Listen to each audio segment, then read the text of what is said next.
2024 లేదా 25లో డిగ్రీ లేదా బీటెక్ చదివారా? సాఫ్ట్‌వేర్ జాబ్ కోసం ఎదురు చూస్తున్నారా? అయితే కోడ్ జ్ఞాన్ 100 డేస్ కోర్సులో చేరండి. జాబ్ సాధించండి. నమస్కారం ఉమా గారు. నమస్తే అమ్మా. మీనరాశి వారికి సెప్టెంబర్ 15 తారీఖు నుంచి 30వ తారీఖు వరకు విద్యాపరంగా, విదేశీ పరంగా, సంతాన పరంగా, వ్యాపార పరంగా, ఆర్థికంగా ఎలా ఉండబోతుంది? ఎన్ని గ్రహాలు వారికి ఈ మాసంలో అనుకూలిస్తున్నాయి? ఏ సందర్భాల్లో జాగ్రత్త పడాల్సిన అవసరం ఉందంటారు? తప్పకుండా అమ్మా. మీనరాశి వాళ్ళకి ఈ మాసంలో సెప్టెంబర్ 15 దగ్గర నుంచి 30వ తారీఖు వరకు మనం చూస్తే 3 గ్రహాలు దివ్యంగా యోగిస్తున్నాయని చెప్పొచ్చమ్మా. షష్టంలో కేతుగ్రహ సంచారము, సప్తమంలో బుధగ్రహ సంచారము, చంద్రబలము కలిపి 3 గ్రహాలు దివ్యంగా యోగిస్తున్నాయండి. ప్రతికూలంగా కూడా గ్రహ సంచారాలు చాలా ఎక్కువగా ఉన్నాయి కాబట్టి ఈ మాసంలో చాలా జాగ్రత్తగా కష్టాన్ని ఓర్చుకుంటూ ప్రతి విషయంలోనూ ఏదైనా నేర్చుకుంటూ ముందుకు వెళ్ళాలి. ఎందుకనంటే శుక్రబలం లేదు. ఇప్పటి వరకు శుక్రుడు అనేటువంటి ఆయన కూడా మిమ్మల్ని కాపాడారు, కానీ ఇప్పుడు శుక్రబలం వీక్ అయింది కాబట్టి సినీ నాటక కళారంగాల్లో ఉన్నటువంటి వాళ్ళకి, నృత్య గీత వాద్యాది రంగాలు లలిత కళల్లో రాణించాలి అని కోరుకునేటువంటి వాళ్ళకి, జన ఆదరణ ఉంటేనే ముందుకు వెళ్తాము లేకపోతే లేదు అని అనుకున్నటువంటి వాళ్ళకి శుక్రబలం తగ్గుతోంది. శుక్రబలం తగ్గిన తర్వాత చాలా జాగ్రత్తగా వెళ్ళాలి. మ్యారిటల్ లైఫ్లో జాగ్రత్తగా నిర్ణయాలు తీసుకోవాలి. ప్రేమ వ్యవహారాల్లో జాగ్రత్త పడాలి. అష్టమంలో కుజగ్రహ సంచారము అనేటువంటిది కనబడుతోంది. దీని మూలకంగా కోర్టు సమస్యలు కానీ, రుణ బాధలు కానీ, కలహాలు కానీ, తగువులు కానీ ఏర్పడే అవకాశములు ఉంటాయి. జాగ్రత్త పడండి. మాట ద్వారా ఎలాంటి నిర్ణయాలు కూడా ఇన్స్టెంట్గా తీసుకోవద్దు, జాగ్రత్త పడాలి. 12వ స్థానంలో రాహుగ్రహ సంచారము అనేటువంటిది ప్రధానంగా ఎడిక్షన్స్ కానీ, అలవాట్లు కానీ ఉన్నటువంటి వాళ్ళకి ఆరోగ్య నష్టము అనేటువంటిది కనబడుతోంది. జూదము, బెట్టింగ్స్, ఏదైనా సరే మితిమీరి డబ్బులు ఖర్చు పెట్టడం కానీ అలవాటుగా ఉన్నటువంటి వాళ్ళైతే చాలా జాగ్రత్తగా ఉండండి. తర్వాత రూపాయి కూడా నిలబడదు, అన్నీ ఖర్చు అయిపోతాయి. ఈ సమయంలో ఇన్వెస్ట్మెంట్స్ పెట్టేటువంటి వాళ్ళు, ఈ సమయంలో కొత్తవన్నీ ప్రారంభించేటువంటి వాళ్ళు జాగ్రత్త పడాలి అని చెప్పొచ్చమ్మా. సప్తమంలో రవి బలము అనేటువంటిది లేదు, జాగ్రత్తగా ఉండాలి. పనులన్నీ కూడా స్తంభించే అవకాశాలు ఎక్కువగా ఉంటాయి. ఈ రోజు అనుకున్న పని 10 రోజుల తర్వాత, 10 రోజులు అనుకున్న పని నెల రోజుల తర్వాత అలా ముందుకు వెళ్ళే అవకాశం ఉంటుంది. సో నిర్లక్ష్యాన్ని వహించకుండా, కష్టానికి ఎక్కడా కూడా తగ్గకుండా జాగ్రత్తగా ముందుకు వెళ్ళండి. రాజకీయ నాయకులకైతే ఇంకా జాగ్రత్తగా ఉండాలి. మాట ద్వారా మాట్లాడి ఏదైనా అవమాన పాలయ్యేటువంటి అవకాశాలు ఉంటాయి. పదవీ యోగాలు కానీ, అభివృద్ధి కానీ రాజకీయ పరంగా ఇప్పుడు కనిపించడం లేదు. ఇంకా చెప్పాలి అంటే 6వ స్థానంలో కేతుగ్రహ సంచారం అనేటువంటిది వీళ్ళకి యోగిస్తోందండి.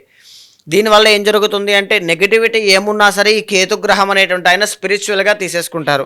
కేతు స్పిరిచువల్ ప్లానెట్ అండి. స్పిరిచువల్ ప్లానెట్ యోగిస్తున్నారంటే దాని అర్థం ఏంటి అంటే స్పిరిచువల్లీ మీరు గ్రో అవ్వాలి. మీనరాశి అంటేనే స్పిరిచువల్ జోడియాక్ సైన్ అండి. స్పిరిచువల్గా మీరు మంత్రసిద్ధి కానీ, ఇష్టదైవాన్ని, కులదైవాన్ని ఎక్కువగా ఆరాధన చేసినట్లయితే కేతువు చాలా యాక్టివేట్ అవుతారు. అంటే మీకున్నటువంటి పాజిటివిటీ, మీకున్న బలం, ఆయుధాలన్నీ కూడా ఇంకా పెరుగుతాయన్నమాట. కేతుగ్రహ బలాన్ని ఇంకా పెంచుకోండి. బుధుడి యొక్క బలం చాలా బాగుంది. ఎవరైతే వ్యాపారం చేసేటువంటి వాళ్ళు ఉంటారో, కమ్యూనికేషన్ డిపార్ట్మెంట్, ఈ కామర్స్ కావచ్చు, ఎక్స్పోర్ట్స్ అండ్ ఇంపోర్ట్స్ కావచ్చు, లేకపోతే స్టాక్స్ కానీ, షేర్స్ కానీ, ట్రేడింగ్ కానీ చేసేటువంటి వాళ్ళకి ఆశాజనకంగా, అంటే అనుకున్న స్థాయిలో అనుకున్నట్టుగా ఏదో వచ్చింది అన్న పేరుకి ఖచ్చితంగా వస్తాయి. మనీ విషయంలో కూడా చాలా జాగ్రత్తగా ఉండాలండి. అంటే వచ్చిన డబ్బులు బ్లాక్ అయ్యే అవకాశాలు ఉంటాయి. వచ్చినట్టుగా వస్తాయి, మళ్ళీ బ్లాక్ అయిపోతాయి అన్నమాట. ఎందుకంటే ద్వితీయాధిపతి ధనకారకుడు అష్టమంలో యోగించడం లేదు. దీని మూలకంగా చాలా కేర్ఫుల్గా ఉండాలండి. తర్వాత ఏమిటి అంటే గురుబలము అనేటువంటిది మీనరాశి వాళ్ళకి లేదు.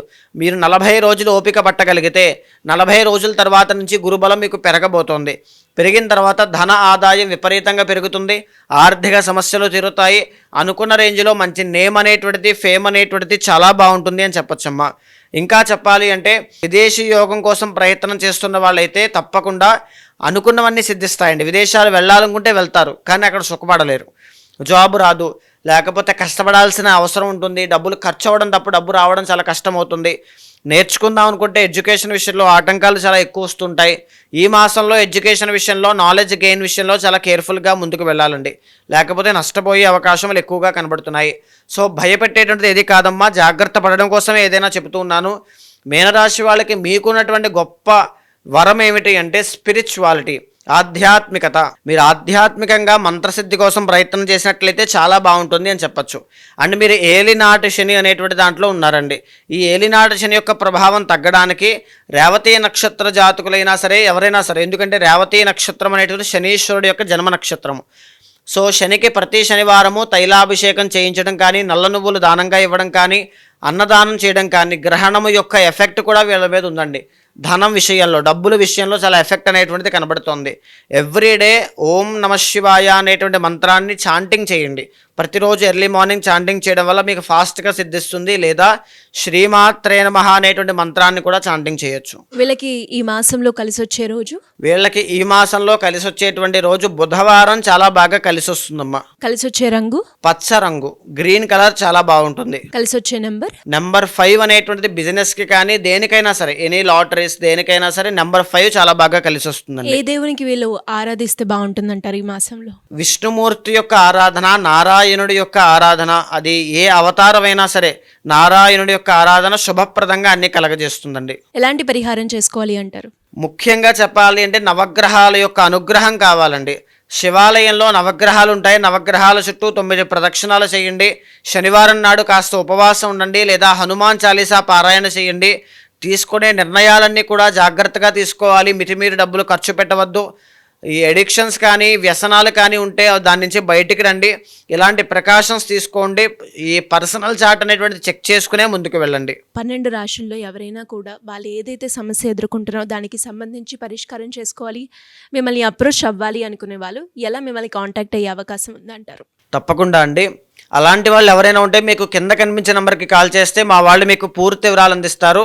మీ యొక్క గోచారంతో పాటుగా మీ పర్సనల్ చార్ట్ చూసిన తర్వాత అక్కడ ఏదైనా దోషాలు ఉంటే, మీకు చాలామందికి అండి సిరి గారు ఏ సమయాల్లో ఎలాంటి నిర్ణయాలు తీసుకోవాలో తెలియక చాలామంది సతమతమగుతూ ఉంటారు. అంటే ఆ సరైన నిర్ణయం తీసుకోలేకపోవడం వల్ల అప్పటికప్పుడు ఇబ్బంది పడకపోవచ్చు, కానీ సంవత్సరాల తర్వాత రిఫ్లెక్షన్ వల్ల చాలా ఇబ్బంది పడతారండి. ఇప్పుడు ఇబ్బంది పడేటువంటి కారణం కూడా దానికి బలమైనటువంటి మూల కారణం ఎప్పుడో చేసిన తప్పు అయి ఉంటుంది. అలాంటి వాళ్ళు ఏ నిర్ణయం అయినా సరే, ఎలాంటి సజెషన్ అయినా సరే, ఏదైనా సరే తప్పకుండా పర్సనల్ చార్ట్ చూసి మీకు అన్ని కూడా సందేహాలన్నీ తీరుస్తాను. జాతకంలో ఏదైనా దోషాలుంటే శాంతి పరిహారములు ఆచరించి భగవత్ అనుగ్రహం కలిగేలా చేస్తాను. థ్యాంక్ యూ మా గారు, థ్యాంక్ యూ సో మచ్. నమస్తే అమ్మా.